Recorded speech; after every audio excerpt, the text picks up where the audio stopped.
കൊച്ചാ നീ പഠിക്കുന്നില്ലേടി? ആ പഠിക്കുന്നുണ്ട് മമ്മി. നാളെ കണക്ക് പരീക്ഷയായിട്ട് നീ വായിച്ചു പഠിക്കുവാണോ? പോയി എഴുതിയും വരച്ചും പഠിക്കും. പോ ചെല്ല്. ഞാൻ നേരത്തെ എഴുതി പഠിച്ചായിരുന്നു മമ്മി. നാളെ കണക്ക് പരീക്ഷയാ. പെൻസിലൊക്കെ ചെത്തി മോനയാക്കി വെക്കണം കേട്ടല്ലോ. പിന്നെ പരീക്ഷയുടെ ഇടയ്ക്ക് കട്ടർ എടുത്ത് വെച്ച് ചെത്തെടുത്ത് പറഞ്ഞേക്കാം. ഇല്ല മമ്മി, റബ്ബർ സ്കെയിലും ഒക്കെ ഉണ്ടല്ലോ അല്ലേ? ഉണ്ട് മമ്മി. ജോമെട്രി ബോക്സ് ഒക്കെ എടുത്ത് വെച്ചോ? ആ എടുത്തു വെച്ചു. ഒന്നും എടുത്ത് വെക്കാൻ മറക്കരുത് കേട്ടല്ലോ. എല്ലാം ഇപ്പൊ തന്നെ എടുത്ത് വെച്ചേക്ക്. ഞാൻ എല്ലാം നേരത്തെ എടുത്ത് വെച്ചിട്ടുണ്ട് മമ്മി. ആ ഗുഡ് ഗേൾ.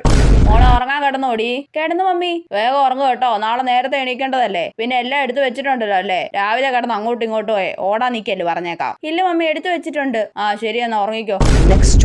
കൊച്ച വേഗം ഒരുങ്ങി സ്കൂളിൽ പോടി, സമയമായി. മമ്മി എന്റെ പ്രൊട്രാക്ടർ കാണുന്നില്ല. നിന്നോട് ഞാൻ ഇന്നലെ ചോദിച്ചല്ലേടി എല്ലാം എടുത്തു വെച്ചോന്ന്? ജോമെട്രി ബോക്സിൽ കാണുന്നില്ല മമ്മി. എന്തൊരു കഷ്ടമാണ് നോക്കണേ. അവിടെ ഇവിടെയൊക്കെ ഒന്ന് തപ്പടി. ഞാൻ ഇവിടെ ഒക്കെ തപ്പി മമ്മി, കാണുന്നില്ല. അല്ലെങ്കിൽ നീ ഇങ്ങനെ പരീക്ഷയുടെ സമയമാകുമ്പോ അത് കണ്ടില്ല ഇത് കണ്ടില്ല എന്ന് പറഞ്ഞ് എന്നെ അങ്ങോട്ടും ഇങ്ങോട്ടും ഓടിപ്പിക്കും. മമ്മി വേഗം നോക്ക്, സ്കൂളിൽ പോകാൻ സമയമായി. മിണ്ടി പോരുന്നു നീ.